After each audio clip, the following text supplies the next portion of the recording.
सुबह सुबह देख लो, शरारत करने से बाज नहीं आती है बच्चे।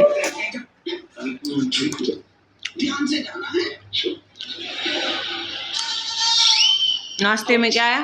सेब है, दूध है।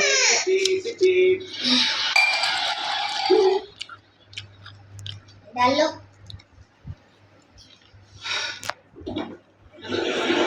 गाले 10 तारीख को सिखाने में दिया लगाने लगा ले मत दिखता। अरे रुक जा।